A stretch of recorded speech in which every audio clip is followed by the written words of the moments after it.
Pro wrestling in 2024 has been such a fun ride. So many great moments, and I loved every single moment of it.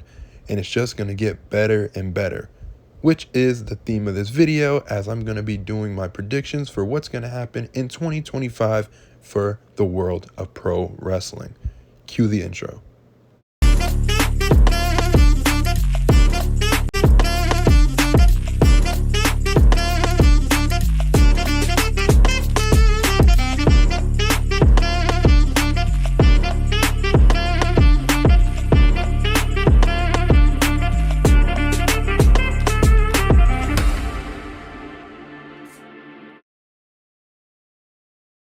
Let's start off simple with Royal Rumble. In February 1st, I do think Joe Hendry will be a surprise entrant in the Royal Rumble.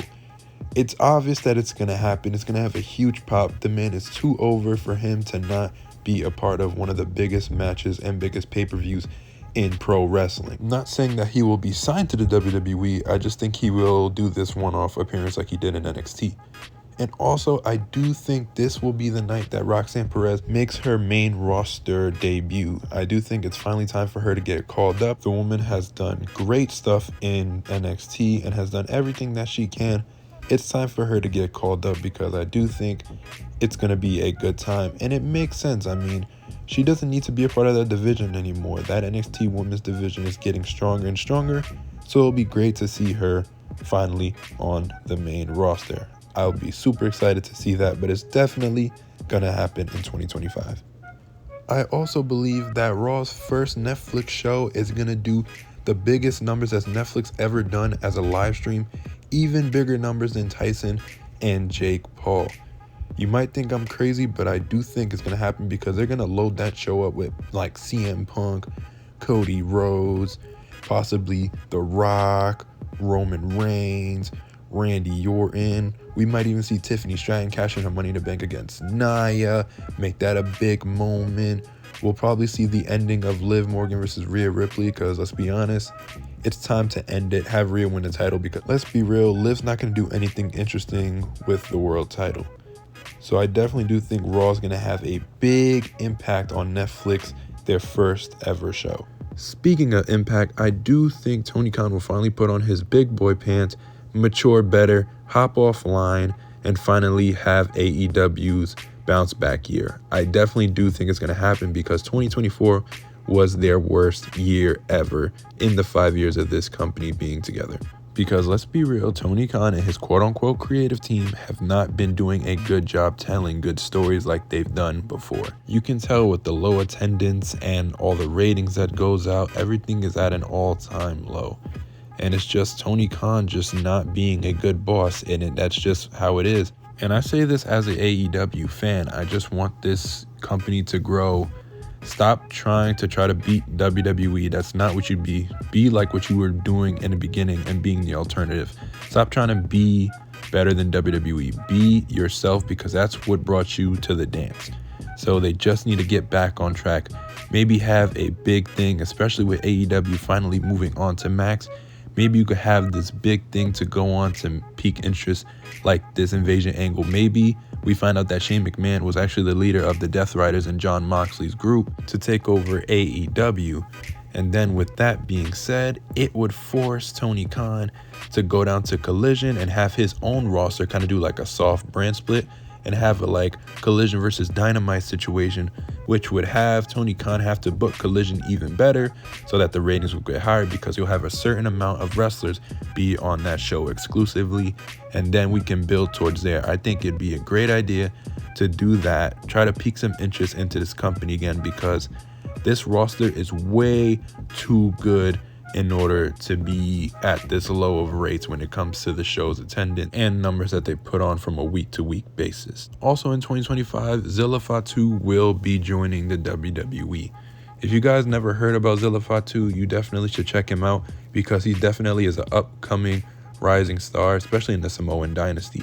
I mean, a lot of people think he's too young and he's not as good, but I do see the potential in this guy, and especially since the way the bloodline is looking with all the Samoans joining, having Zilla Fatu finally in the company most likely will happen in 2025, and I'm all for it. The guy seems to get better every time he's in the ring, so we will see what happens with that. Also in 2025, I do think we finally see Randy Orton turn heel on Cody, beat him for the world title, let them have a feud all the way to WrestleMania where Cody Rhodes will regain the world title. They've been setting this up for so long, might as well do it and have it all end at WrestleMania. I think it would be a great thing for both superstars. I also think this would really have people more invested in Cody Rhodes going forward. So I think that's definitely going to happen. And speaking of Cody Rhodes, I do think later on in the year, we finally get heel Cody Rhodes. If you've never seen heel Cody Rhodes during the Indies, bro, him in the Indies, him in Impact, bro, the heel Cody is savage and it's so fun to watch. If you bring that Cody to WWE, holy shit, it's gonna break the little kids' hearts, but it's gonna be extremely entertaining because Cody Rhodes, when you let him be a heel, he knows how to heel it up. Like, that shit is extremely entertaining and people's gonna love it, and it's definitely gonna pique the interest of people who hate Cody Rhodes because you're gonna see a different side of him and you're gonna be like, this guy is really him. Because ladies and gentlemen, Cody Rhodes is gonna be fantastic. If you didn't see his feud with Kenny Omega when they had the Bullet Club storyline with the Elite, you gotta go check it out, man. That's true heel shit that went on. It's so fucking good. I also do see Ricky Starks and Wardlow finally joining WWE because let's be real, TK has nothing creative for them to do. Might as well let them free and let Triple H take care of Wardlow and Ricky Starks because their star power is way too good to not be on television more. Their stock is definitely going to rise. And in 2025, John Cena's final year with the company, I do think we're going to get him and Punk at some point, maybe be his final match. Have the two old heads go at it one more time. I think it would be fantastic because this is going to be the end of John Cena's career. Might as well be against one of the best in the world and CM Punk. And also, guys, with the Hurt Syndicate being a part of AEW, I do think this is going to be the best version of them where they're going to add more people to this faction.